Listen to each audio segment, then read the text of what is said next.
Mohon, waktunya untuk menunggu dulu ya teman-teman ya. Dan untuk teman-teman silakan disimak materi hari ini, dan kalau bisa, tetap stay di sini ya teman-teman ya sampai nanti akhir, webinar hari ini karena seperti biasa kita akan ada kuis Kahoot juga. Nanti soal-soal dari Kahoot-nya juga masih seputar materi yang akan dibawakan oleh Pak T. Jadi teman-teman silakan disimak materinya Pak T hari ini. Oke, mungkin untuk mempersingkat waktu silakan Pak T.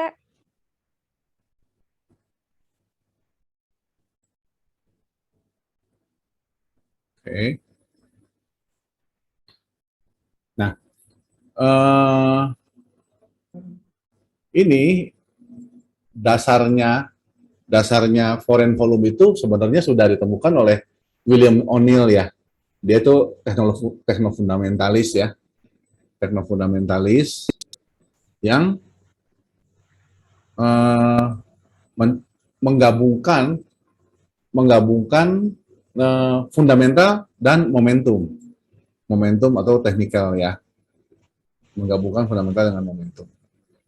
Momentumnya udah kita modifikasi ya, jadi pattern cup and handle-nya agak subjektif dan agak sulit dilihat, jadi kita pakainya di atas semua MA atau super ketat ya.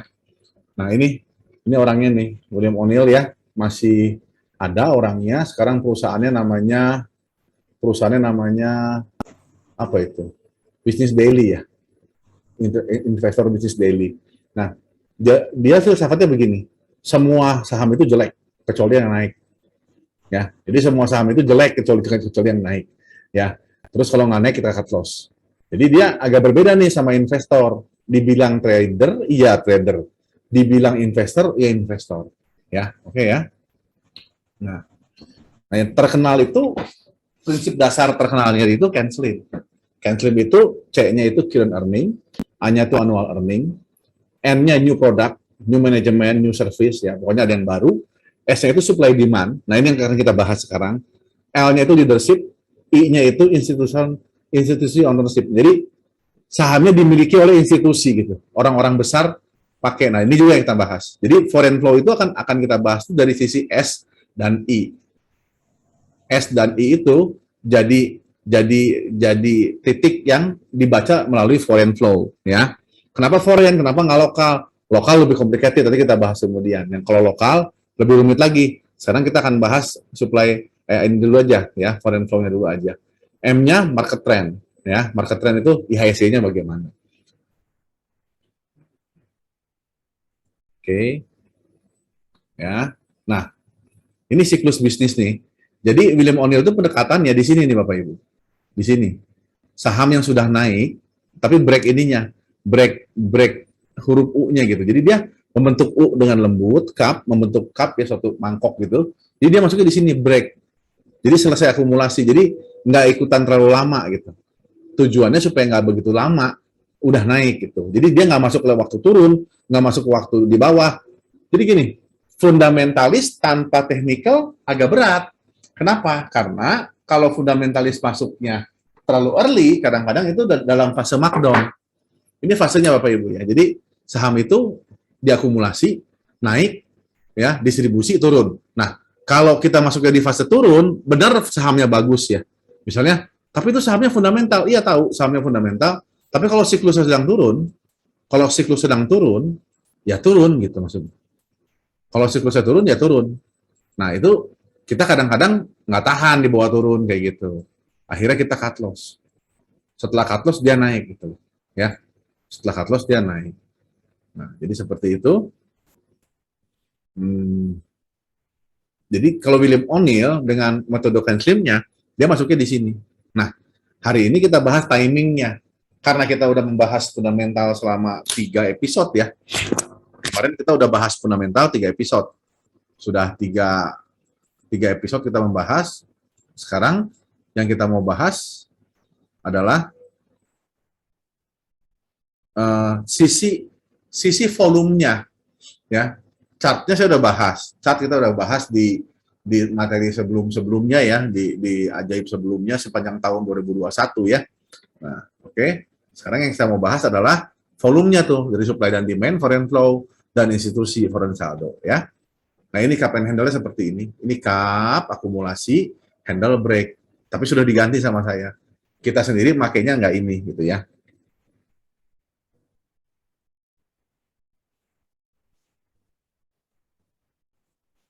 Nih, cup and handle ini sudah diganti sama saya, ya. Menjadi apa? Menjadi di atas semua MA, ya. Atau di atas banyak MA dan jauh MA atasnya. Seperti demikian, ya.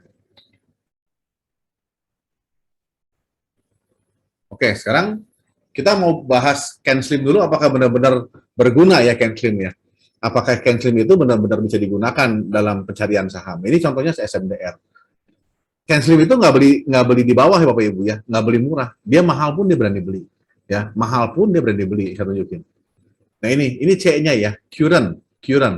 CanSlim kan, CAN Slim. C-nya current, A-nya annual. CanSlim ya. C-nya current, mana current nih current? Ini current naik ya. Q-on-Q-nya naik ya. A-nya annual. Apa itu annual? Ini annual nih. Last year EPS, current EPS, jadi EPS growth. Ada EPS growth. Jadi annualnya naik ya. Current-nya naik ya. CA-nya masuk ya Samudra ya. Terus kalau mau belajar fundamental nanti belajar sama di kita ada ya kelasnya, tapi belum tahu kapan ya. Nah ini new, teknologi baru, new ya. Ada ini nih baca. Digitalisasi dan kapal teknologi baru. Jadi ada teknologi baru. CanSlim ya, udah current-nya bagus, annualnya bagus, N-nya bagus. Nah, sekarang ininya nih, ini masuk sekarang.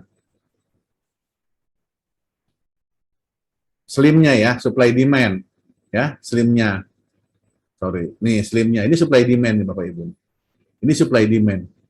CanSlim kan, supply demand ini. Supply demand-nya masuk, supply-nya ada, leadership-nya ada, di atas semua EMA itu leadership ya. Saham yang sudah di atas semua EMA itu saham-saham leader. Saham leader itu akan berada di atas semua MA. Ya, artinya dia leader, ranking 1 gitu, rankingnya bagus ya, naiknya bagus, dan profitnya terbaik di sektornya. I-nya, institusi foreign, itu akumulasi. Jadi bukan cuman supply demand-nya, pembeliannya, ini luar biasa ya Bapak Ibu ya, supply-nya dapat dukungan dari dua ya. Maksudnya foreign-nya beli, lokal juga beli. Nah, terus ini nih, Bapak baca ini ya. Di sini ada saldo dia 80 hari itu 43 juta miliar ya. Ini nih, ini nih. Ini adalah saldo. Saldo itu disebutnya institusi holding ya. Paham ya? Jadi bukan cuman terus dibeli tapi juga terus dipegang ya. Secara holding, dia holding. Secara buying, dia buying. Jadi dia buying and holding SMDR asing saat itu ya. Nah, terakhir marketnya. Ini marketnya harga shipping nih. Ini chartnya harga shipping ya. Harga pengiriman barang kayak begini naik gitu, luar biasa dari Maret ya. Jadi emang SMDR naiknya juga sejak Maret kurang lebih ya. Tuh Februari Maret nih. Karena apa? Karena ini. Karena di sini juga harga shippingnya naik terus. IHSG sendiri kan new high. Artinya CanSlim-nya bagus. Jadi bisa kita sebut CanSlim SMDR itu perfect CanSlim. Cup and handle-nya ada nih. Ini cup handle nih, cup and handle. Sulit kalau ngeliat kayak gini, sulit ya cup and handle. Jadi kita lihat panahnya aja. Panahnya ada. Ya, cup handle kita udah ganti sama panah. Ya, bisa masuk dari bottom. Jadi SMDR itu adalah saham yang CanSlim-nya sempurna. Sahamnya William O'Neill yang sempurna. Ya, inilah dasar-dasar trading fundamental. Trading pakai fundamental, dicampur teknikal. Ya. Tapi hari ini kita nggak bahas CanSlim. Hari ini kita, karena kita udah bahas CE-nya, A-nya udah bahas, N-nya belum bahas. Hari ini kita mau bahasnya yang paling gampang diikutin tuh foreign flow. Ya, kalau mau ikut teknikal kita ada. Nah, sekarang saya mau bahas foreign volume. S dan I-nya CanSlim itu masuknya Broksum tuh. Broksum, volume, bandarmologi itu ya. Terus S-nya itu supply demand, jual belinya, tekanan jual, tekanan beli, ya, retail lawan institusi. I-nya itu holding, ya, I-nya holding. Jadi hari ini yang kita mau bahas adalah foreign volume dan total volume broker analysis. Kenapa sih foreign volume kaitannya apa sama institusi gitu loh? Karena foreign itu, jadi gini, kalau kita kan invest di Amerika bisa ya, banyak orang sedunia itu invest di Amerika gitu, jual beli saham. Tapi setahu saya, yang invest di Indonesia itu kalau orang luar negeri, biasanya institusi. Entah asuransi, entah reksadana, intinya institusi bukan perorangan kayak kita gitu. Ya. Jadi kalau institusi itu ya layaknya, pantasnya gitu, kalau beli saham itu alasannya fundamental Bapak Ibu. Ya, alasannya fundamental atau prospek atau pokoknya analisanya bukan cuman teknikal aja atau meteorologi, benarnya kan dia. Ya, jadi kira-kira gini Bapak Ibu, mau nggak percayakan uang jutaan dolar ya, ini jutaan dolar ya, uang jutaan dolar ke orang atau ke manajemen saham MI yang ngomong gini, Pak ini alasannya apa Pak, Bapak beli saham BNBR gitu yang lagi kemarin mulai naik sedikit. Terus ngomong begini alasannya itu yang masih adanya Golden Cross gitu kan, tegang ya Pak ya, Bu ya. Mau nggak kira-kira kalau kalau beli nitip uang ke apa manajer investasi beli saham yang aneh-aneh gitu terus ngomongnya karena masih adanya Golden Cross gitu atau karena bandarnya beli gitu kan aneh gitu. Itu bukan kelasnya mereka ya, bukan kelasnya dia harusnya. Oke, sekarang supply dan demand itu kita akan analisa tuh dari toolsnya broker volume ya. Nah, sekarang ini yang asing nih, berita-berita asing ya. Net buy asing lebih dari saham-saham net buy asing. Kenapa sih asing dibahas-bahas? Kenapa sih? Emangnya siapa asing gitu? Paham ya? Siapa sih asing gitu? Terus kenapa dia begitu penting dibahas terus-terusan di sini gitu? Kenapa orang yang disebut asing itu benar-benar dibahas terus-terusan? Ada apa sebenarnya? Nah, itu kan jadi pertanyaan ya. Kenapa asing banyak dibahas di bursa kita gitu? Apakah dia demikian penting? Siapa sebenarnya mereka? Nah, ini kan jadi pertanyaan. Ini yang mau kita pelajari bersama ya. Ya, foreign itu investor trader asing yang menempatkan dananya di berbagai market. Jadi uang dia dipindah-pindahin Bapak Ibu. Pindah ke Arab, pindah ke Rusia, pindah ke Brazil, pindah ke Vietnam, kadang-kadang mampir di kita. Nah, kalau mampir di kita naik.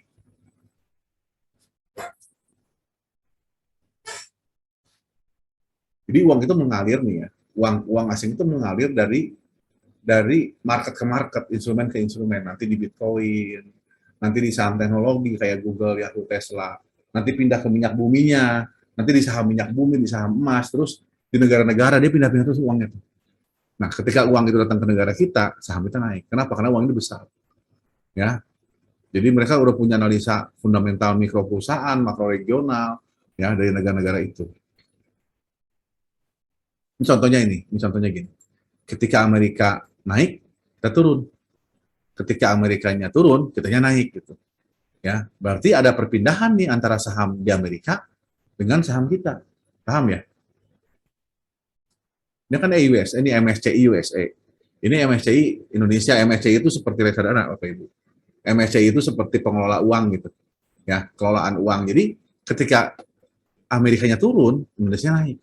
Ya, ini lebih ekstrim lagi yang ini. Lebih ekstrimnya kalau Bapak Ibu lihat, ketika Shopee turun, Telkom naik. Saham Shopee, saham Singapura kan turun. Artinya dia take profit tuh. Ya, dia take profit dari Shopee, Telkomnya naik saham Telkom. Jadi begitu, ada siklusnya saham itu. Jadi uangnya dipindahkan gitu Bapak Ibu.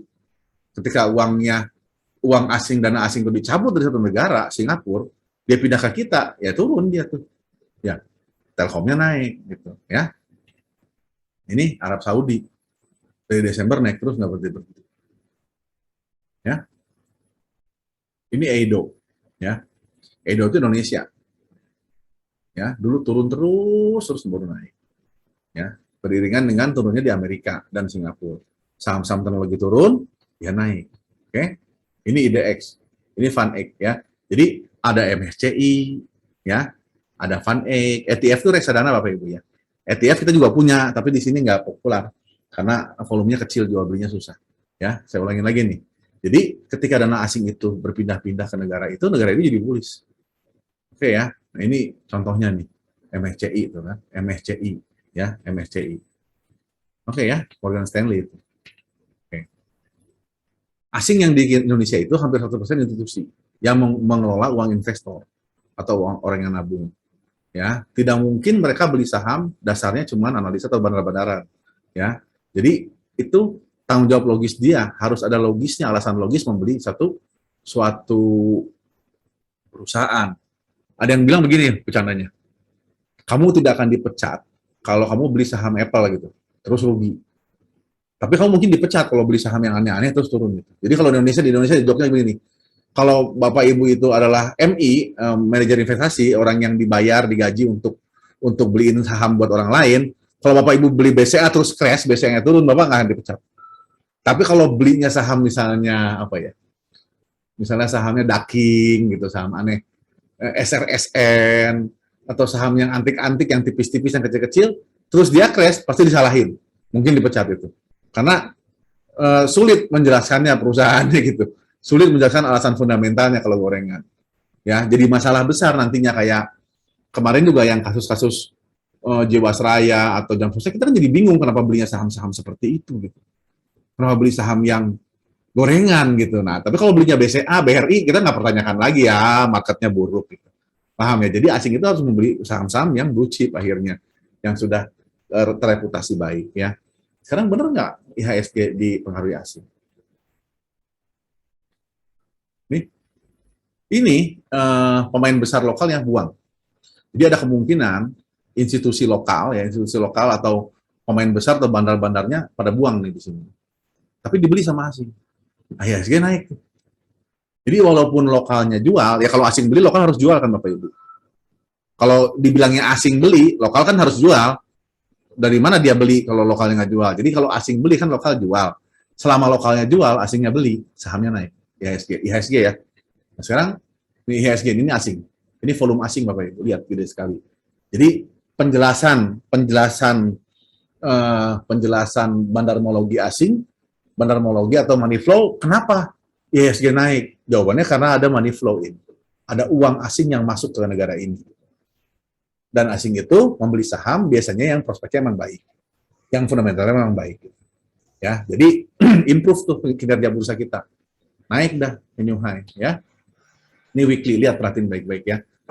Ini lagi crash nih, asing langsung masuk volumenya, yang putih ini langsung naik lagi. Ya, asing jual, IHSG-nya crash. Asingnya beli, IHSG-nya new high. Ya, asingnya jual, IHSG jatuh. Asing menjual, IHSG jatuh. Asing membeli, IHSG naik.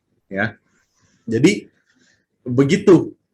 Ternyata IHSG dipengaruhi oleh asing. Ya, mengamati pengaruh volume asing pada saham. Jadi untuk memahami suatu saham ini dimiliki asing atau dimiliki oleh lokal, kita bisa pakai ini nih. Ya, ini linknya silakan nanti materi dibagiin sama saya. Materi nanti ada ya. Ini linknya nih. Pakai ini kita dapat langsung tahu tuh. Asingnya 6%, lokalnya 93% Jawa. Jadi bisa dianggap asing tidak berkepentingan naikin Jawa. Kalau saya jadi asing, saya nggak peduli Jawa mau naik, mau ARB, nggak peduli.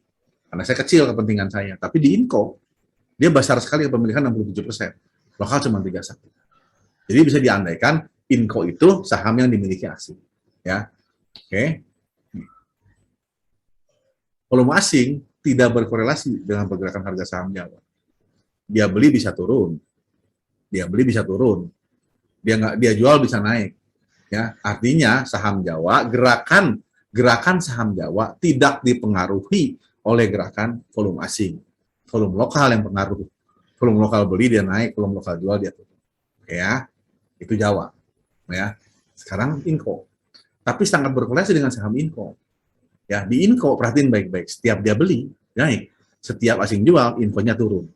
Setiap asing beli, naik. Ya, asing jual, infonya turun. Ya, jadi jelas volume. Kalau kita ngekor satu faktor aja, ya namanya foreign flow atau masuknya dana asing ke dalam satu saham, kita bisa menebak bahwa satu, dilihat dulu historicalnya berkorelasi apa enggak. Kalau biasanya kalau asing beli tapi naik, ya udah kita berani ikutan beli sama asing. Ya, yang kedua kita bisa berasumsi mungkin sahamnya ada apa-apa. Apa-apa kayak gimana? Ya ada sesuatu mau merger, ada berita, mau corporate action yang bagus, ada prospek bagus, atau simply memang fundamentalnya baik. Ya, oke ya. Nah, jadi walaupun bukan pengendali, kalau asing ikutan masuk, kita harus cek fundamentalnya ada apa. Contohnya apa? Samudra tadi. Samudra itu bukan pengendali asing, lokal pengendalinya. Tapi ketika asing masuk, bukan asing yang bikin naik nih. Kita nggak bilang asing yang membuat dia naik, karena Dia nggak besar porsinya, tapi kita curiga asing paham. Analisnya asing, tim risetnya asing, beranggapan SMDR mungkin bagus. Kita cek juga, ternyata emang bagus kan SMDR. Itu apanya fundamentalnya ya. Jadi ketika asing bergerak, kita boleh ngelihat ya. Ini ada apa nih orang asing beli nih? Dia tahu something. Dia kan tim riset Bapak Ibu. Dia kan punya tim ya. Nah, namun kalau asing jadi pengendali, kita harus tahu juga nih sisa saham dia berapa. Kenapa? Kalau sahamnya sudah habis, dia nggak punya kepentingan, bisa turun kayak Telkom waktu itu. Tapi kalau saham asing masih ada, kita memakai logika begini. Kalau orang belinya 4.000, mestinya jualnya di 5.000. Terus bagaimana cara nyari modalnya? Ya. Jadi ada 3 faktor nih dalam keberhasilan trading saham. 1 fundamental, kedua teknikal, ketiga volume, broksum atau foreign. Ya, trigger atau screener atau apa yang membuat kita melihat saham tersebut, salah satu dari 3 itu. Boleh yang mana dulu? Fundamental, misalnya kita udah tahu fundamentalnya bagus, ya tungguin aja volume asing sama teknikalnya. Atau alert teknikalnya udah keluar nih, yang pakai MACD, pakai moving average, ya tinggal lihat foreign-nya sama fundamentalnya. Atau informasi volume asing, kita dapat volume asingnya nih, bandarmologinya, kita cek fundamental sama teknikalnya. Tapi intinya kita akan cek 3-3-nya. Ya, 3-3 dicek. Salah satunya positif, yang 3 dilihat, yang 2-nya. Bagus apa enggak? Terus bagaimana tahunya saham yang diakumulasi? Nah, begini. Ini saya tulis ya, ini tanggalnya kalau nggak salah, tanggal kemarin Bapak Ibu. Tanggal sehari yang lalu ini saya bikin. Lihat BRI dibeli, hari ini naik. BRI dibeli asing hari ini, naik. Tapi saya salah beli, saya belinya Telkom. Ya, BRI dibeli asing kemarin, hari ini naik. Ya, Excel dibeli asing kemarin, hari ini naik. Indosat dibeli asing kemarin, hari ini naik, betul nggak? Cuman saya pilih juara 1, Telkom. Kemarin ini Telkom. Jadi saya beli Telkom. Ya, saya belinya Telkom sama Excel. Karena saya merasa bank tuh lambat, naiknya nggak banyak gitu. Banyakan Excel kan sama BNI, BRI gitu kan. Walaupun hari ini IHSG naiknya diangkat market cap terbesar, yaitu BRI dan BNI, tapi yang naiknya lebih gesit itu yang market cap-nya kecil gitu Bapak Ibu, yaitu Excel sama ISAT. Ya. Karena perusahaan semakin besar, semakin nggak gampang naikinnya gitu Bapak Ibu ya. Tapi perusahaan semakin kecil, makin lincah dia naiknya. Jadi yang kemarin minggu kemarin dan bulan hari ini kemarin, minggu ini kemarin dan bulan ini kemarin itu yang dibeli banyak tuh Telkom. Jadi saya merasa Telkom masih ada peluang naik kalau anginnya bagus. Ya, kemudian BRI naik barusan. BNI naik barusan, terbukti kan? Nih BNI. Ya, jadi selama asingnya masih bercokol di situ, kita masih beranggapan naik bisa. Ya, ITMG, UNTR tunggu gitu kan. Inco masih naik, masih bagus. Ya, Gesco aja saham yang asalnya gocap naik tinggi udah 200 sekarang. Karena Gesco weekly-nya dibeli. Masih. Oke ya. Yang dijual apa? Yang dijual Bumi. Ya, BP yang dijual. ITMG dijual katanya. Ya, jadi turun dari ITMG-nya kemarin. Ya, paham ya? Jadi BRI dijual, BSA dibuang. Nah, hari ini kan BSA sama BRI nggak begitu menarik ya naiknya ya, dibanding BNI sama BRI gitu. Nah, itulah cara ngekor asing gitu ya. Nah, setelah kita cek nih ya, setelah kita cek ini, oh ini yang menarik perhatian BRI, ASI gitu ya, langsung dilihat di sini. Oh ini BCA, ya, MSCI Index, lihat bener nggak MSCI Indexnya ada? Ternyata emang masuk gitu. BCA, BRI, Telkom, Bank Mandiri itu memang saham-saham yang dimiliki asing gitu, yang direview sama mereka di MSCI Index, ya, oke ya. Ini kayak gini contohnya nih, ASI ini ya, ASI itu 31%-nya asing Bapak Ibu.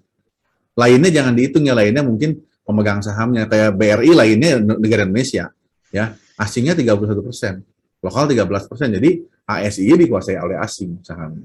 Jadi asing ada kepentingan di situ, asing mampu naikin saham itu dan mampu dan mau. Ya. Terus bagaimana melihat saham yang masih di hold asing? Jadi asing masih punya saham itu dari mana tahunya? Kalau belinya kan dari sini. Ini saya tahu ini beli minggu ini dia net buy, net beli. Minggu ini dia beli ya tahu, bulan ini dia beli. Tapi saya pengen tahu sisa barangnya dari mana? Dari sini. Nih, sisa barang dan harganya. Di sini ya, ada foreign last day. Jadi hari ini 3 hari, selama 3 hari, 5 hari, 10 hari, 20 hari, 30 hari. Ini kalau terus ada terus positif semua, ini bagus supaya Ibu ASI. Artinya ASI masih dipegang asing. Tapi jangan terlena, hati-hati. Ini kan dia punya modal cuman 5.700. Sekarang harganya 6.900, 7.000. Bisa juga karena kita terlambat masuk, kita masuknya setelah extended gitu begitu lama naiknya, begitu masuk udah pucuk terus turun. Ya. Jadi pengennya kita waktu dia baru-baru akumulasi di sini. Kita pengen masuknya waktu dia baru-baru beli, bukan dia sudah beli terus takutnya nanti saatnya dia jual kita kena, ya. Apalagi dia udah agak menurun nih. Ya, holdingnya udah menurun. Oke ya. Sekarang chat chartnya. Ya, chartnya bagus nggak? Misalnya BRI, oh bagus chartnya begini ya kita beli. Ya, jadi kebetulan asingnya masuk, chartnya bagus kita beli. Ini BRI waktu 3.800 ya. Ini contohnya BRI 3.800. Ini seperti ini. Ini kan bagus sudah, chartnya udah ada arah naik gitu ya.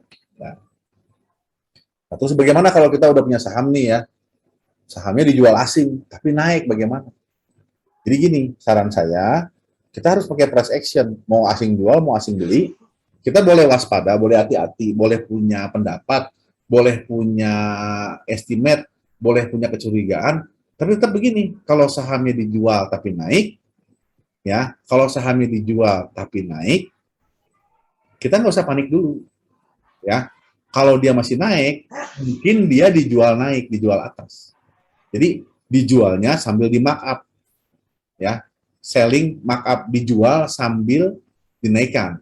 Tapi hati-hati sebaliknya. Kita tahu nih saham dibeli asing, tapi terus turun. TA-nya memburuk terus gitu, turun terus. Nah itu bisa buying down Bapak Ibu. Artinya asing membelinya dengan cara menekan. Dia pengen beli murah gitu. Kalau jual mungkin masih naik karena dia pengen jual mahal. Kalau turun juga bisa, kalaupun beli dia bisa turun.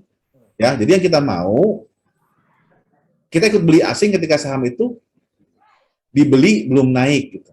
Belum naik tapi tidak turun gitu. Ya. Kita ikut belinya saham yang kayak gini misalnya.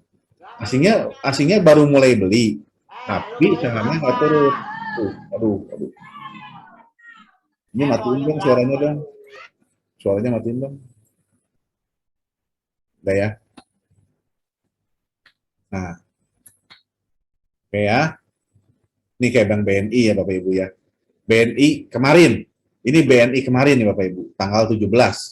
Ya. Oh bukan. BNI tanggal 17 bulan 3 ini sorry. Ya. Nah ini seperti ini BNI. Inilah yang disebut akumulasi. Di harga 8.300 BNI diakumulasi ini. Ini jelas dibeli ini sama asing terus-menerus dan naiknya belum liar gitu. Ya. Nih, lihat tuh. Ini Bank Mandiri loh dibeli ya. Seperti itu jadinya. Nah, jadi karena saham-saham yang dibeli asing itu biasanya bukan gorengan, nah pastikan juga ininya bagus fundamental Bapak Ibu. Oke, ini fundamentalnya Bapak Ibu lihat nih. ROA-nya berapa, ROE-nya berapa, DER-nya berapa, EPS dia berapa, ya. Membaik tidak, makin bagus enggak, PER-nya berapa, PPV-nya berapa. Ya, ini semua udah diajarkan 1, 2, 3 fundamental 3 bulan yang lalu. 3 bulan, 2 bulan, 1 bulan yang lalu, ya. 3 series di YouTube udah ada nanti. Ya, di YouTube CIA udah ada seri 1, seri 2. Seri 3-nya belum saya posting. Karena saya belum sempat ngedit. Ya. Nih kayak Bank Mandiri. Jadi dilihat setelah kita melihat foreign volume-nya, ya kita juga melihat juga ininya Bapak Ibu, melihat juga fundamentalnya dua-duanya. Ya. Sekarang kita case study ya. Ini penutupnya kita case study Info ya. Saham Info itu adalah saham yang di-trigger di saya nih saya tahu Info itu dari technical Bapak Ibu. Jadi secara technical Info itu waktu di sini itu memasuki suatu fase yang disebut di atas semua MA. Ingat, saham yang di atas semua MA itu kita bisa anggap itu bullish. Saham yang di atas semua MA atau minimal di atas MA 20 itu bullish. Mulai keluar tanda-tanda panas seperti ini. Tanda panah ya. Apalagi ini ada bola energinya, berarti ada volume besar. asingnya beli terus. Jadi kita beli Inco tuh waktu itu, ya waktu di harga berapa 5 ribuan, tadi saya udah untung 50%, berarti saya belinya 5 ribu apa 6 ribu saya lupa. Ya atau saya beli di sini, saya TP di sini, saya beli di sini lagi gitu lupa. Ya, saya beli di sini, saya take profit di sini nih candle ini. Kemudian dia 20 saya beli lagi, yang ini nih panah lagi, terus ikut lagi. Ya, saya udah untung Inco 50%-an. Jadi Inco itu munculnya dari alert CIA dulu tanda panah itu. Kemudian saya lihat fundamentalnya, ternyata Inco bagus nih. Oh ini bagus, oh ini bagus Inco, ya. Saya melihat Inco saya suka gitu. EPS growth juga bagus, PEG ratio juga bagus. Jadi saya setelah melihat alert ini, terus saya udah melihat alert ini, alert dari bot kita. Kemudian saya lihat asingnya beli, saya lihat fundamentalnya bagus, saya beli. Ya, tuh. Ini cup and handle. Cup and handle. Ya, jadi saya beli Inco. Kemudian itu naik nggak? Naik, sekarang udah 8.600. Ya, waktu dibeli masih di harga 5 ribuan. 5 ribu, di TP di 7 ribuan, turun lagi ke 6 ribu, saya beli lagi 5 ribuan, 59 lagi, naik lagi sekarang ke 8 ribu. Ya. Oke ya, itu bagaimana info ditemukan simply dari alert atau dari asing, dari alert, dari asing, kemudian dari fundamental, udah ketemu, itulah canceling. Ya, jadi ini salah satu teknik memahami ada institusi buying. Ya, ini asingnya nih Bapak Ibu. Lihat nih, beli terus dari sini. Dibeli terus, dia jual, kita ikutan jual dulu. Kan dijual turun, saya jual. Kalau dijual turun, kalau dijual naik, saya biarkan. Sekarang beli lagi dia, saya ikutan lagi. Ini dijual, nggak naik, nggak turun, saya biarkan. Beli lagi dia, ya. Kebetulan juga nikelnya memang naik, ya. Ini info hasilnya. Ini asingnya ya Bapak Ibu ya. Asing beli dia naik, asing jual dia turun, asing beli dia naik, nurut, info. Jadi kita bisa mengekor asing di saham Inco. Kenapa? Karena Inco memang dikuasai asing sahamnya. Ya. Nah, ini bandarnya namanya AKA. Ya, bandar asingnya AKA. Top 1-nya asing, top 3-nya asing, top 5-nya asing. Ya, dan kebetulan Inco juga dibeli lokal. Asingnya beli, lokalnya beli. Wah, bagus. Nah, terus kalau asing beli lokal beli, siapa yang jual? Yang jual retail. Retail yang udah CP, nggak sabar, retail yang cut loss ya. Nah, gitu. Ya, untuk mendapatkan tools ini, chart ini adanya di Launch CIA ya. Mungkin di sini banyaknya juga member Launch ya atau teman-teman yang udah tahu lah siapa CIA. Ya, jadi AI-nya semua di sini ada nih hasilnya, ADMR, SMDR ya. Ini SMDR udah berkali-kali maksudnya udah beli jual gitu ya. Ini ada yang 600% dari Temas. Nah, ini hasil dari Launch kita dan tools kita. Ya, demikian materi saya sampaikan. Sekarang kita tanya jawab ya. Ke sesi tanya jawab ya teman-teman ya. Tadi kita udah dapat pencerahan baru nih, metode tekno-fundamentalis gitu ya Pak ya. Mengkolaborasikan antara analisa fundamental dengan teknikal nih teman-teman. Dan ini dikeluarkan oleh William O'Neill ya Pak ya. Ya. Oke, ini udah banyak banget pertanyaan yang masuk nih Pak Teh. Ini saya bacain ya Pak ya. Oh iya, iya. Oke, ini ada pertanyaan dari Timothy. Tolong tanya Pak, jika yang beli asing tapi lokalnya jual, apa sahamnya itu layak dibeli? Atau harus lokal dan asing sama-sama beli? Gitu. Baru kita masuk. Idealnya sama-sama beli. Jadi dorongannya dua kan, jadi akur. Segala sesuatu yang disebut akur atau amin atau convergence, Ibu setuju, saya setuju, itu jalannya lancar gitu. Kalau kita misalnya tarik tambang gitu, kalau searah kan lebih cepat tariknya daripada kalau kita nariknya beda. Cuman begini Bapak Ibu, yang saya tunjukkan di chart ini, itu bukan sembarang lokal ya, jadi gini saya mau jelasin. Kalau asingnya beli, lokalnya pasti jual, itu udah pasti. Jadi hampir tidak mungkin kalau asing beli, lokalnya beli gitu Bapak Ibu. Saya ulangin ya, tidak mungkin kalau asing beli, lokal beli. Kalau asing beli, pasti lokal jual gitu. Emang asing belinya sama siapa gitu kan, pertanyaan itu. Nah, lokal yang saya sebutkan di sini, itu namanya bandar lokal Bapak Ibu. Asing, kita anggap semuanya bandar aja ya. Asing. Bandar itu, siapa sih bandar? Bandar itu institusi atau pihak yang banyak uangnya gitu. Pihak pengendali banyak uangnya, bisa bikin saham naik turun ya dengan kekuatan uang dia. Gampang kan naikin saham, tinggal di HK kan, tinggal diberi ke kanan kan naik saham. Turun kan tinggal dibuang kan. Nah, tapi kalau misalnya bertentangan nih, antara bandar lokal jualan, bandar asingnya beli. Tinggal dicari Pak siapa pengendalinya. Pengendali itu gini, siapa orang yang menguasai saham ini? Kalau SMDR yang punya tuh lokal Bapak Ibu. Nah itu hati-hati gitu. Kalau kita ngotot ikutin asing, lokalnya jual, bisa ngebalik itu arahnya. Asingnya bisa kalah lah gitu. Asing bisa kalah. Karena orang yang punya saham banyak itu bisa menurunkan saham ya Bapak Ibu ya.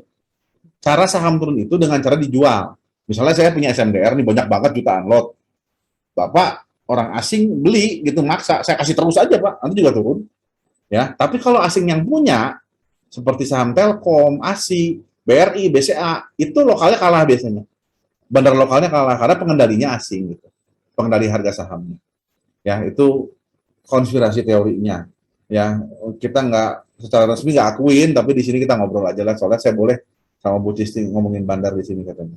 Kalau nggak boleh saya nggak ngomong. Soalnya ada Broksum kan, Ajaib punya Broksum, berarti itu arahnya bandarmologi.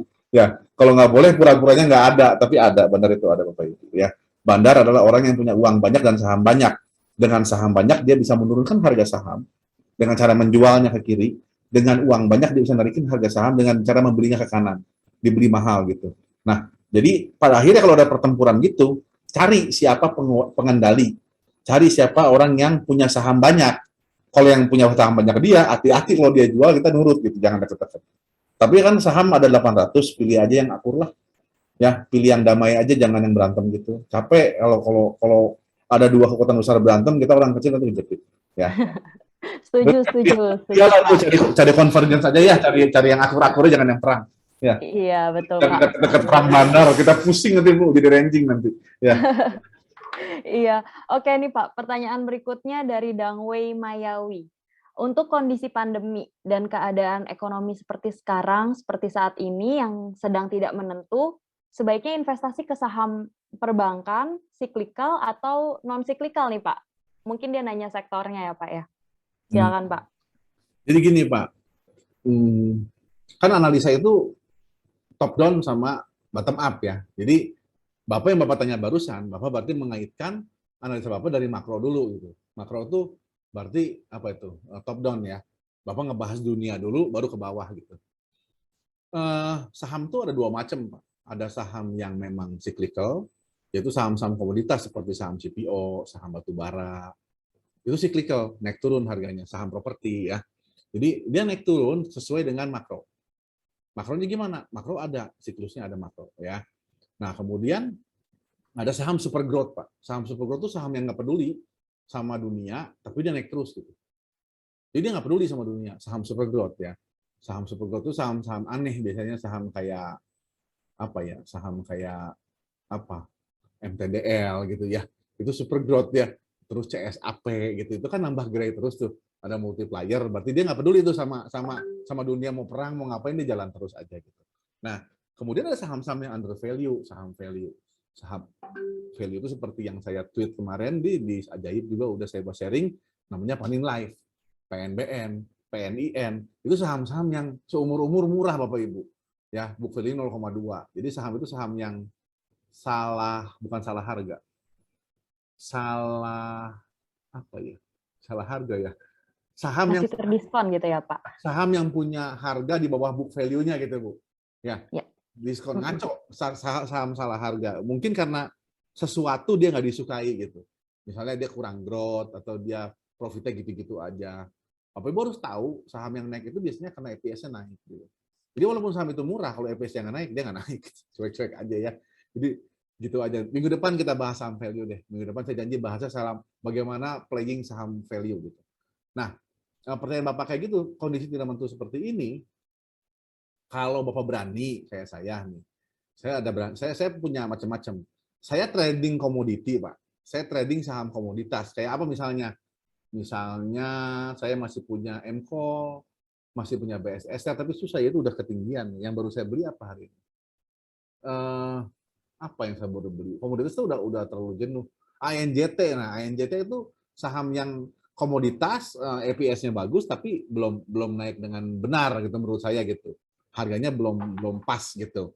Tebla ya, TBLA juga saham komoditas. Maksudnya, jadi kita ada semacam apa ya, bukan bertaruh, ada semacam kepercayaan bahwa komoditas masih bisa naik sampai Desember nih misalnya, berarti kita beranikan beli komoditas yang belum naik. Jangan beli misalnya SMMT ya, itu udah panas banget ya kayaknya, atau saham yang ITMG saya masih berani ya, karena belum naiknya belum banyak gitu menurut saya ITMG.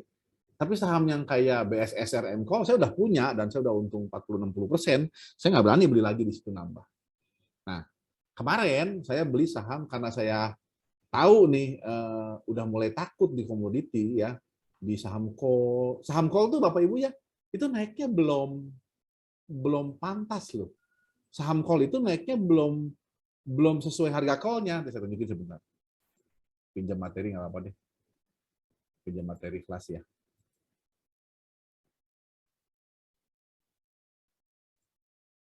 Saham call itu, ini materi nih Pak. Ini materi fundamental Bapak Ibu ya. Materi kelas fundamental nih. Ini materi 3 doang, tebalnya 166 halaman. 166 halaman. Nah ini. Saya pinjam ada di ini deh. Saham call itu naiknya itu menurut saya belum sebanyak. Nah ini call ya. Ini kan Adaro nih Bapak Ibu, ini Adaro, ini call.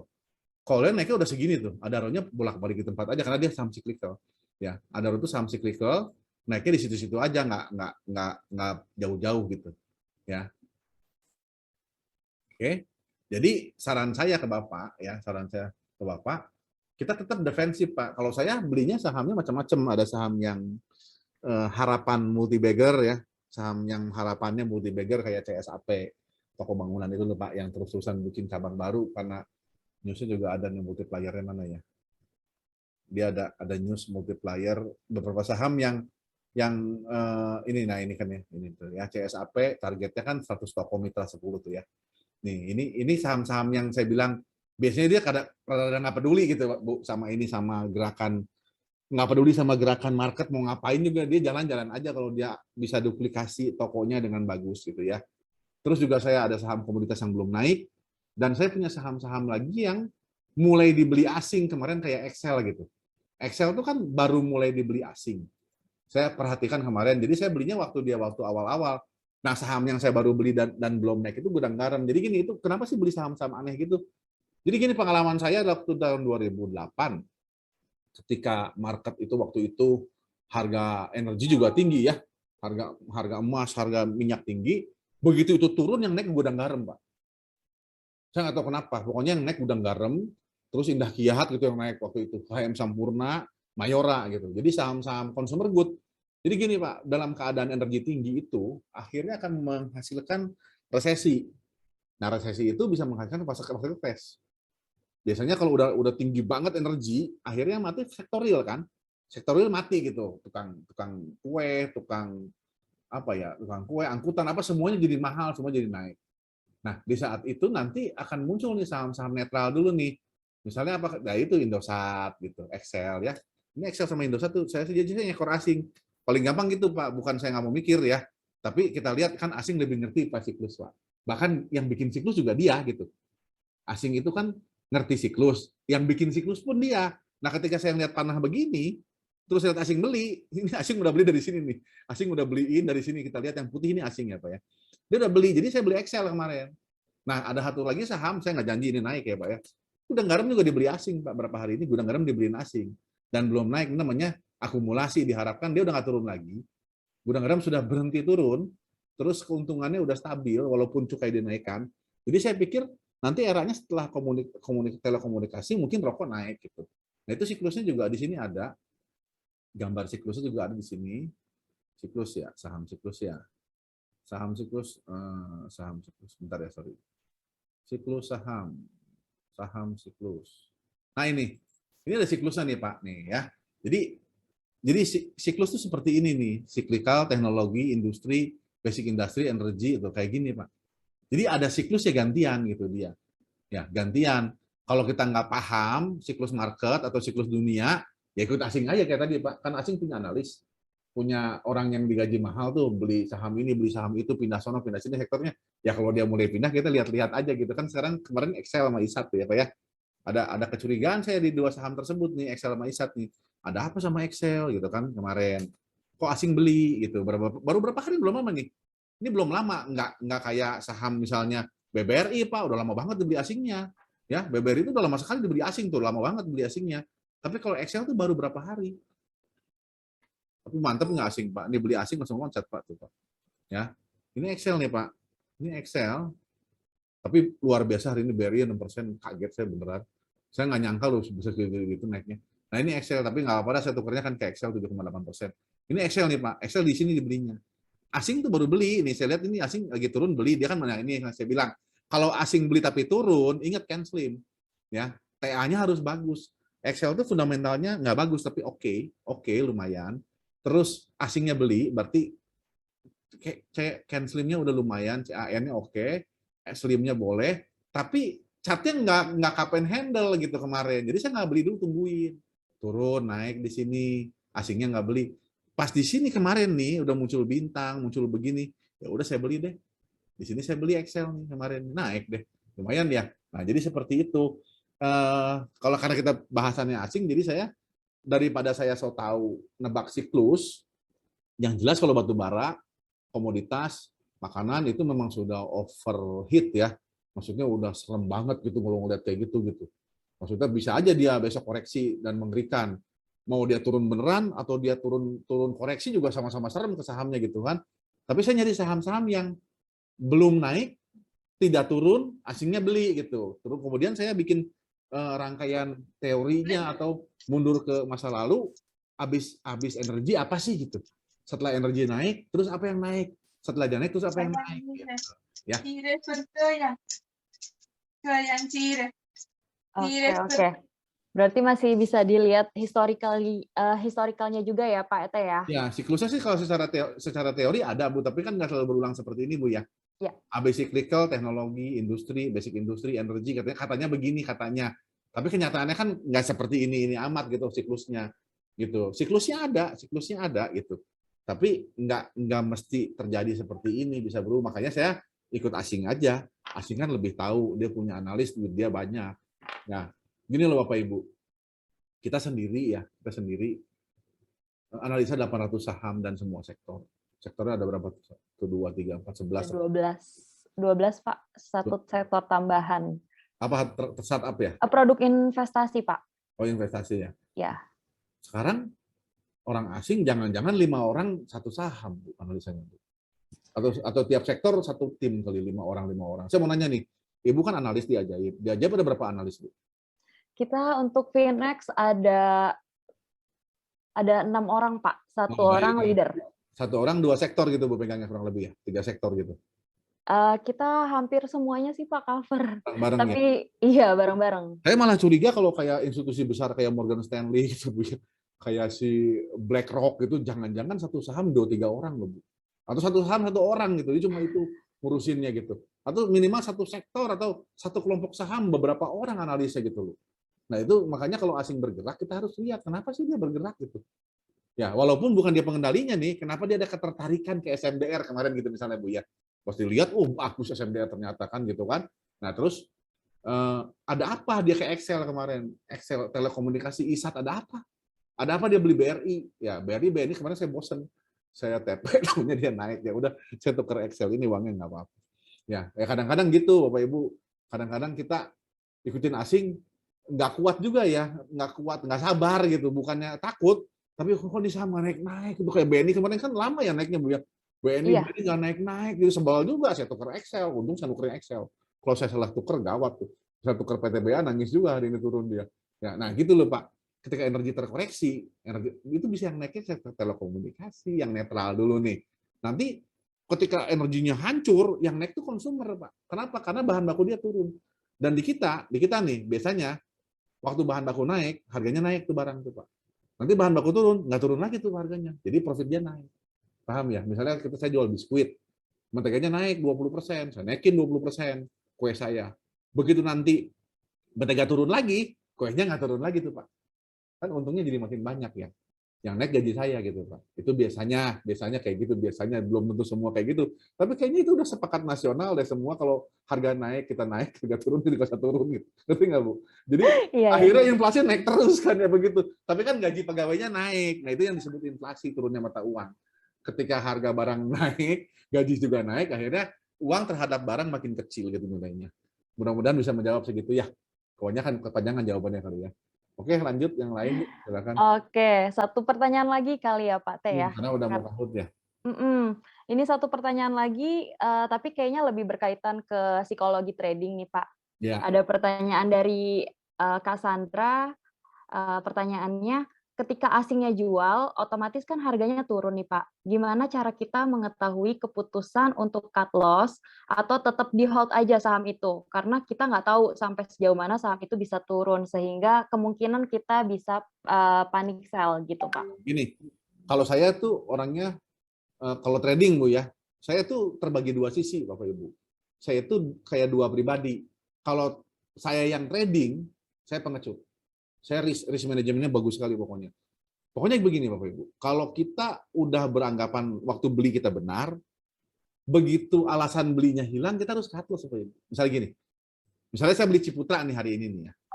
Saya beli Ciputra karena asingnya beli satu, kedua karena dia di atas SMA 20 gitu kan. Harus ada, kita harus punya, dalam trading kita harus punya definisi Bu. Definisi kenapa saya beli saham nih kayak gini. Kenapa saya makan obat gitu? Karena saya sakit perut. Kalau saya nggak sakit perut kan saya nggak makan obat lagi kan. Sama saham juga. Kenapa saya beli saham ini Ciputra tadi barusan? Karena jawaban saya, dia di atas SMA 20. Di atas SMA 200 itu secara teori TA itu bullish namanya. Sekarang malah di atas semua MA nih. Lihat, Bapak Ibu lihat ya di atas Ciputra itu udah nggak ada apa-apa, Bu. Jadi dengan mudah dia ke 1140 di benak saya nih. Kita boleh berencana kan, tapi bisa aja hasilnya berbeda, Bu ya. Kalau besok kebakaran, tapi pawon kebakaran Bu, ternyata nggak turun, saya kaget, saya TP loh Bu itu, lagi enak-enak pawon. Saya udah TP naik lagi, hebat pawon saya bilang. Iya ada kebakaran begitu gede nggak turun sahamnya. Oke ya, tapi kita boleh berencana bisa gagal.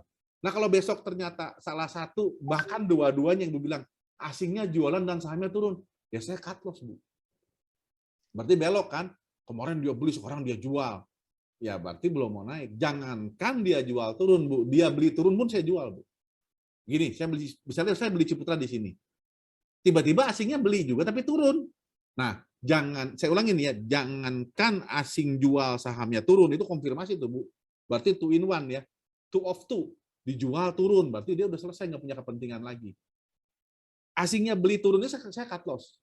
Kalau saya trading. Nah, sekarang saya yang kedua nih. Saya yang kedua itu investor. Bapak Ibu lihat ya ada saham yang turun terus, saya masih tahan. Bu. Ini saham DGNS turun terus, Bu. Saya udah rugi 7% apa 11% gitu. Ya, kemudian Hero nih. Ya, Hero turun, Hero nggak turun. Apa yang turun? Bird. Nah, turun nih saham. Saya rugi di Bird. Tapi saya nggak akan cut loss gitu. Kenapa? Ya, gini saya jelasin. Pertama saya lihat prospek. Ya. Kedua memang cut loss saya itu 100% Bapak Ibu. Jadi tergantung kita. Kalau kita trading kita akan TP di 10, 20, 50%, tentunya cut loss kita harus 3-10%, nggak boleh lebih. Tapi kalau misalnya di Bird saya punya proyeksi keuntungan 200%, di Hero saya untungnya 200%, di range market saya untungnya di benak saya nih 300% dengan reason ya, dengan alasan. Ini saya contoh nih, bukan beneran ya. Saya nggak bilang Hero bakal 400% naiknya enggak. Ya. Nah itu cut loss-nya berani 100% Bapak Ibu. Paham ya? Kalau untung expected profit-nya 400%, cut loss-nya boleh 100%. Artinya apa? Sampai bangkrut boleh.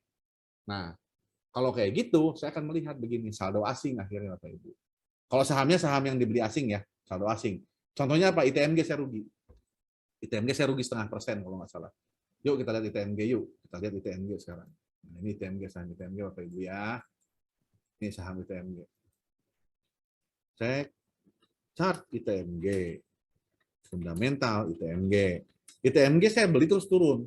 Saya udah TP, jadi ITMG itu saya udah punya di bawah, saya udah take profit, terus saya beli lagi gitu. Terus saya rugi sekarang. Dalam rugi saya ITMG. Nah, rugi berapa? Rugi 0,5% apa 1% saya lupa. Ya, nggak gede ruginya, saya beli 27.200. Nah, ini asingnya masih punya barang ini. Asingnya masih beli. Walaupun beli jual. Nah, di sini kita lihat asing Bapak Ibu. Di sini asing kan 5 hari masih punya saldo, 10 hari masih punya saldo. Ya, 50 hari masih punya saldo. Ini udah nggak bagus ya sebenarnya, udah ada yang minus-minusnya gitu. Jadi nggak plus semua. Tapi oke lah. Oke lah, kita lihat ini nih ada saldo, dia modalnya 27. Saya lihat asing itu beberapa hari ini modalnya 27 Bapak Ibu ya. 27, 27, 27, 26, 25. Nah, saya bilang kemarin sama teman-teman di bawah 27 kita cut loss deh gitu. Tapi 27 kita beli. Nah, itu namanya trading. Ya, trading. Tapi kenapa nggak cut loss? Jawabannya karena walaupun asingnya jual, sahamnya belum turun, namanya markdown. Mungkin dia terus supply demand-nya nih, kalau dia beli dia gede nih, kalau dia jual dia sedikit. Mungkin dia marking down, dia menekan pengen harganya murah. Takutnya kuartal satunya bagus, Bu. Takutnya kuartal satu dia bagus. Kenapa? Karena growth dia bagus nih, EPS growth-nya.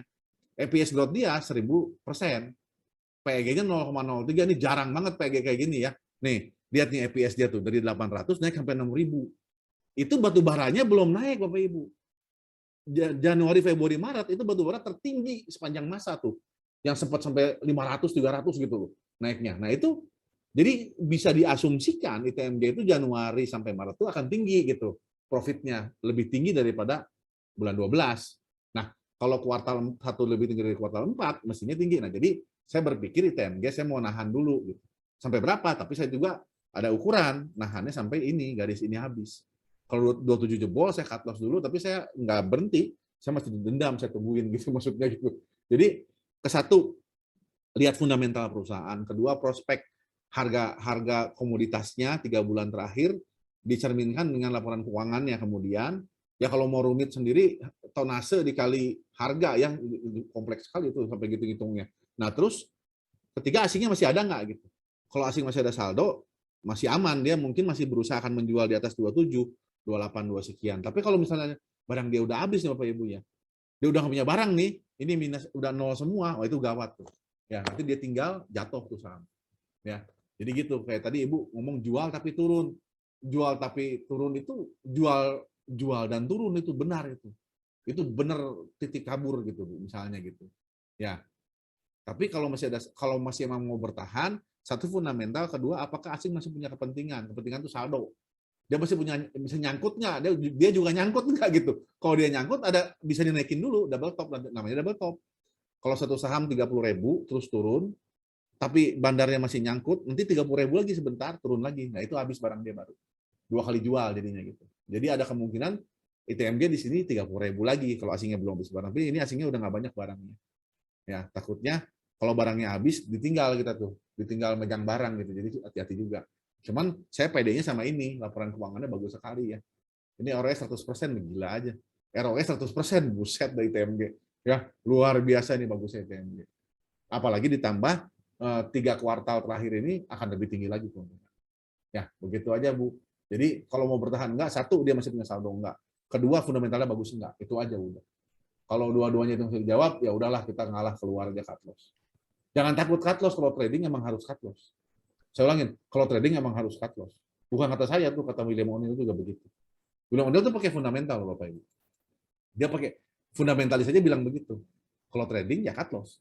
Kalau investing ya terserah kepercayaan Ibu sama ownernya, sama tim manajemennya sampai di mana. Misalnya begini, Bapak Ibu tahu range market ya, itu kan dibeli sama Jarum Group ya. Jarum Group itu yang punya BCA. Mau cut loss nggak? Kalau kita beli, dia beli 3.800 kemarin. Private belinya, private placement, nggak beli di saham. Nah kita misalnya beli 1.500, mau cut loss atau mau nambah terus sampai 0. Nah itu tergantung kepercayaan kita sama Jarum Group dan BCA Group gitu. Apalagi Ibu beli BCA, terus crash gitu marketnya, mau cut loss nggak BCA gitu? Biarin aja lah, saya yakin BCA pokoknya secara statistik setiap tahun naik 20% aja. Secara rata-rata, kalau ditarik sekian puluh tahun, BCA itu naik 10-20% tiap tahun. Ya udah, nggak usah cut loss kalau Ibu percaya. Sampai kapan? Sampai 0 BCA-nya gitu. Boleh seperti itu kalau percaya sama orangnya. Karena pada akhirnya investing itu 3M. Manajemen, mode, dan MOS. Ya, manajemen itu orang-orangnya terpercaya, nggak bohong laporan keuangan. MOS itu dibelinya murah, mode itu brandnya atau positioning perusahaannya itu harganya bagus gitu, kayak Coca-Cola lah gitu. Ya kalau Coca-Cola kan dibanding sama Limun Cap Macan itu akan beda harganya gitu. Maksudnya mode-nya beda, mode itu brandingnya kuat gitu. Itu aja intinya. Ya, jadi cut loss enggaknya itu tergantung Ibu sedang trading apa investing. Kalau trading cut loss jawaban saya. Kalau trading cut loss, kalau trading. Kalau investing beda lagi. Adu kuat, adu ngotot, adu sabar, ya gimana, kita adu aja, kita kuat-kuatan aja, adu kepercayaan. Kalau kita percaya ya percaya, jangan di cut loss gitu, biarin aja, tambahin terus kita beli lagi. Makanya beli jangan banyak-banyak, belinya pelan-pelan. Ya, kalau beli banyak-banyak jadi bingung. Kalau udah belinya 100%, akhirnya pusing sendiri, nggak bisa fresh down. Ya kalau belinya 5%, 5%, kita kan tahu nih, misalnya saya mau megang range market itu 3 tahun, 5 tahun gitu. Ya udah pelan-pelan aja belinya, sebulan 2%, 3%, sampai 100% gitu. Ya, oke, thank you Bu. Oke, Pak T ini kayaknya bukan pertanyaan ya, tapi satu lagi nih minta, ditanggapi nih. Ya, Ada yang tanya setelah ITMG tolong dibahas Goto Pak, gimana Pak? GoTo, apa yang mau dibahasnya? Jadi gini, Bapak Ibu, GoTo itu Ibu Bapak harus lihat Facebook. GoTo itu harus lihat Facebook. Harus Shopee, ya, GoTo itu Shopee. Nah, jadi gini, GoTo itu IPO di saat yang salah menurut saya. Ya, saat yang sangat salah IPO-nya. Jadi waktu GoTo IPO, teknologi lagi hancur Bu sedunia, Bapak Ibu. Teknologinya lagi amburadul, sedunia lagi hancur berantakan. Jadi GoTo itu menurut saya, ya, menurut saya IPO di saat yang salah. Mana buktinya ya? Finfish. Ya saya sih 2 hari untung ya Bu ya. Cuman 2 hari aja udah untung. Ya. Ini Shopee itu nomor 1, GoTo itu nomor 2. Nomor 3-nya saya lupa apa, Bukalapak atau Blibli. Dan ini Shopee lagi turun. GoTo-nya IPO, jadi salah. Kalau GoTo-nya IPO-nya waktu di sini mungkin sangat meriah ya. Tapi mungkin GoTo-nya kalau yang punya GoTo sih udah jualan ke investor kali waktu di sini ya. Jadi kalau GoTo IPO-nya di sini bagus. Tapi sekarang lagi siklusnya turun. Nah, gitu ya. Jadi kalau kata saya GoTo itu harus ditunggu berhenti turun baru beli. Bapak Ibu ngerti ini nanya udah beli belum gitu. Kalau saya sih kemarin GoTo IPO ikutan beli GoTo. Tapi 2 hari saya jual habis. Saya tahu cuma 2 hari naiknya.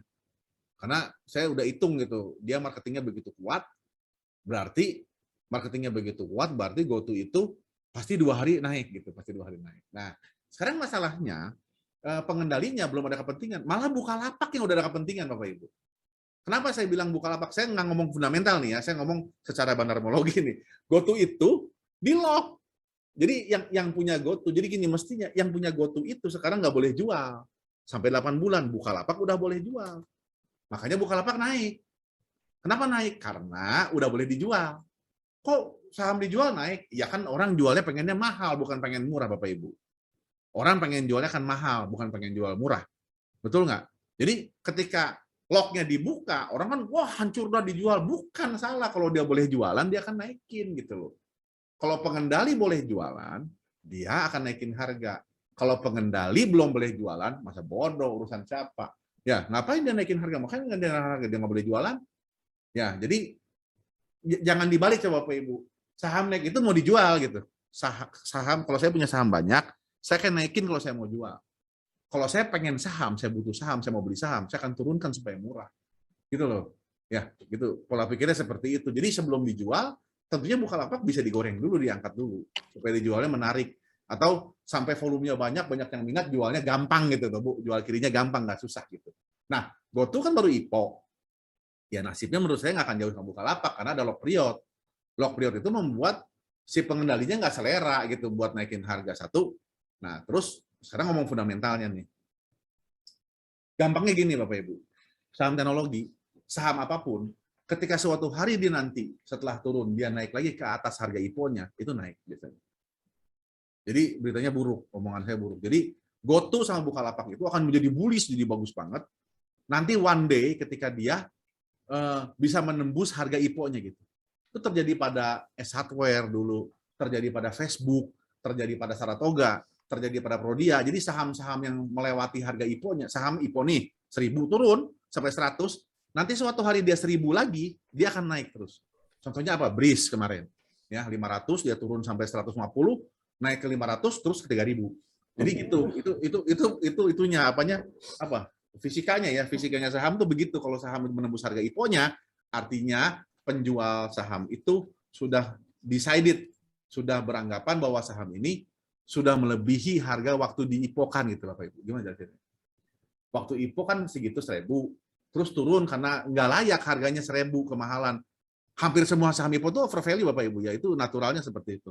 Nah, One day kalau owner atau pengendalinya merasakan bahwa harga perusahaannya sendiri sudah melebihi harga IPO-nya yang dulu, artinya dia akan naik, gitu, akan tumbuh, growth sahamnya gitu, bertumbuh karena sudah melalui harga IPO-nya. Dia udah nggak kemahalan lagi harga dia. Ya, begitu. Tapi kalau mau nekat beli bottom, ya ini Bukalapak menarik gitu. Bukalapak menarik, tapi bukan fundamental ya. Secara fundamental apa ya? Secara fundamental gini, kemarin aja gitu ya, kamu waktu dikasih pandemi, waktu orang WFH di rumah semua, segitu omsetnya gitu. Sekarang orang baru lepas nih, ke mall lagi apa gimana? Gimana tuh nasib itu online? Apakah masih bagus Gojeknya? Apakah Tokopedia masih bagus? Apakah Bukalapak masih bagus?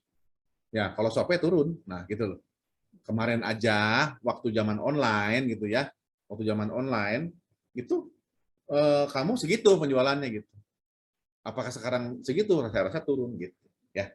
Jadi GoTo secara fundamental ya harus bisa membuktikan dulu minimal kenaikan penjualan, kenaikan user, kenaikan download, pindah ke berbagai negara, terus mulai mengurangi kerugiannya. Itu pertama ya. Sama Bukalapak juga. Kalau fundamentally, kalau technically Bukalapak lebih berpulang naik daripada GoTo karena Bukalapak ada kepentingan. Kepentingan apa? Kepentingan yang punya saham dari awal udah boleh jualan. Hancur dong dijual. Itu pemikiran simpel.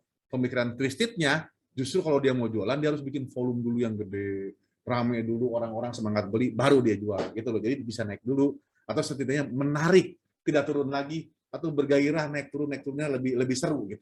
Ya. Oke ya, begitu aja Bu Sisti dari saya. Oke, iya ya luar biasa banget Pak insight Gotonya Pak. Saya juga tercerahkan nih Pak nih.